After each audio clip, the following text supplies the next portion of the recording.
Dish ડિલાઇટમાં તમારા બધાનું હાર્દિક સ્વાગત છે। આજે આપણે બનાવીશું ચીકુ બોલ્સની રેસીપી। તે ઝડપથી અને ઇન્સ્ટન્ટ બની જાય છે। આમાં આપણે માવો કે મિલ્ક પાવડરનો ઉપયોગ નહીં કરીએ, માત્ર 1 વાટકી દૂધનો જ ઉપયોગ કરીશું। અને આ ચીકુ બોલ્સ તમે વ્રત ઉપવાસ માટે કે કોઈ તહેવાર માટે પણ તમે બનાવી શકો છો। કોઈ ગેસ્ટ આવવાના હોય તો પણ તમે આ રેસીપી ઝડપથી બનાવી શકો છો।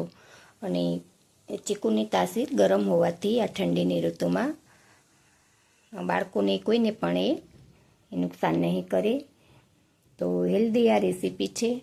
તો ચાલો આપણે જોઈ લઈએ। તો અહીં મેં 500 ગ્રામ જેટલા ચીકુ લીધા છે। તો ચીકુને મેં પહેલાં ધોઈ લીધા છે અને પછી એને આ રીતે બધાની છાલ ઉખેડી લેવાની છે અને પછી એને આપણે ખમણીમાં ખમણી લેવાનું છે। જો તમે નાના નાના ટૂંક કરવા હોય ને તો એ પણ કરી શકો છો, પણ આપણે એને મિક્સર ગ્રાઇન્ડમાં ક્રશ નથી કરવાના, કેમ કે બેટર બનાવીશું ને તો પછી એમાંથી જલનું મોઇસ્ચર છે એ ઘડીકમાંથી બળી નહીં રહે। તો હવે એક કડાઈમાં હું 1 ચમચી જેટલું ઘી કરી અને આ ખમણને આપણે એમાં કરી દઈશું અને આપણે એને મીડિયમ સ્લો ફ્લેમ ઉપર એમાં જે પાણીનું મોઇસ્ચર હોય ને એ બળે ત્યાં સુધી એને કૂક થવા દઈશું। તો આ ચીકુ જો કે 12 માસ મળે છે, પણ અમુક સમયે જ ઓછા મળતા બજારમાં દેખાતા હોય છે, પણ લગભગ તો આપણને મળી જ રહેતા હોય છે। તો આ ચીકુ બોલ્સ તમે ગમે ત્યારે એને બનાવી શકો છો, પણ ઠંડીની ઋતુમાં ચીકુ છે એ સારા છે। તો અને આપણે ગરમીની ઋતુમાં જો ચીકુ ઘરમાં આવે ને તો આપણે એને જ્યુસ કે એવું પણ કરીને સર્વ કરી શકીએ છીએ। તો એની તાસીર ઠંડી થઈ જાય છે। તો જલનું મોઇસ્ચર બળી ગયું છે, તો હવે એને હું એક પાત્રમાં બહાર કાઢી લઈશ અને એ જ કડાઈમાં હું 500 ગ્રામ જેટલું દૂધ કરીશ। જેટલા મેં ચીકુ લીધા છે ને એટલું જ મેં અહીં દૂધ લીધું છે। તો જો ગેસની ફ્લેમ આપણે હાઈ રાખવાની છે, એટલે દૂધને બળતા માત્ર 10થી 15 મિનિટ જ લાગે છે। તો દૂધ થોડુંક બળે ને પછી એમાં આપણે ચીકુનો જે સ્વાદ હોય ને એ પ્રમાણે આપણે એમાં ખાંડ કે સાકર કરી દેવાની। જો સાકર કરો તો વધારે સારું।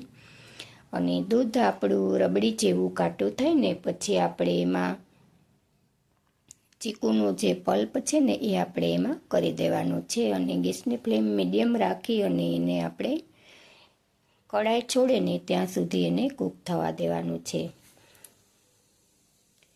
તો ગેસની ફ્લેમ આપણે હાઈ નથી રાખવાની અને મેં ગળપણ માટે સાકર પણ કરી દીધી છે પહેલેથી જ, એટલે સાકર પણ જેમ પાકશે ને એની પણ એ ચાસણી તૈયાર અંદર થતી જશે।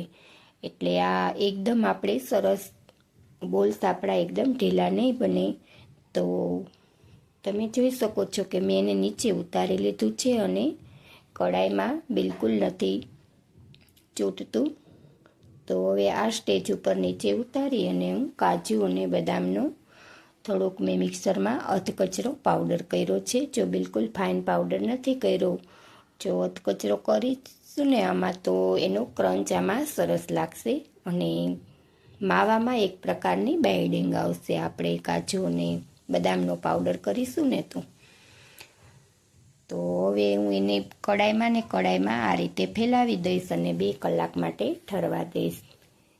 તો 2 કલાક જેવું થઈ ગયું છે। તો આપણે જોઈ લઈએ કે મિશ્રણ કેટલું ઘાટું થયું છે। તો તમે જોઈ શકો છો કે મારો તવેથો એમાં કામ પણ નથી કરતો।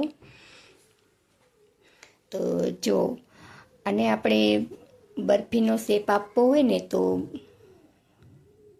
કોઈ પણ થાળીમાં આપણે ઘીથી ગ્રીસ કરી અને જો ઢાળી દઈએ ને તો એ બરફી પણ આપણે ફ્રીજમાં સેટ નહીં કરવી પડે। આ એટલું સુંદર મિશ્રણ તૈયાર થયું છે, પણ મારે બોલ્સ બનાવવા છે એટલે મેં બધું ઉખેડી લીધું છે। તો હવે આપણે જેવડી સાઈઝના બોલ્સ બનાવવા હોય ને એ રીતનું આપણે પોષણ લઈ અને આ રીતનું ગોળ ગોળ બોલ્સ જેવું વારી લઈ અને પછી એને આપણે સૂકા ટોપરાનું જે ખમણ આવે છે ને એકદમ ઝીણું ખમણ હોય ને એનાથી આપણે એને કોટ કરી દઈશું, એટલે દેખાવમાં પણ એ સુંદર લાગે અને સ્વાદમાં પણ એ સરસ સ્વાદિષ્ટ લાગશે. તો આ જ રીતે બધા બોલને હું તૈયાર કરી લઈશ. તો આ રેસીપી તમને કેવી લાગી છે એ કમેન્ટ કરીને જરૂરથી જણાવજો.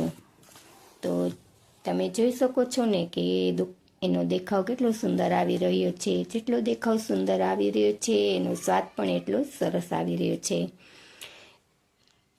તો તમે પણ એક વખત આ રીત ફોલો કરી અને ચોક્કસથી બનાવજો અને મને કમેન્ટમાં જણાવજો. તો રેસીપી ગમી તો લાઈક કરજો અને વધારેમાં વધારે ગ્રુપમાં શેર કરજો. ચેનલ પર નવા છો તો ચેનલને સબસ્ક્રાઈબ કરી બેલ આઇકન પ્રેસ કરી ઓલ પર ક્લિક કરજો, જેથી કરીને આવી નવી જે કંઈ રેસીપી મૂકું એ તમારા સુધી પહેલાં પહોંચે. ફરી મળીશું એક નવી રેસીપીમાં.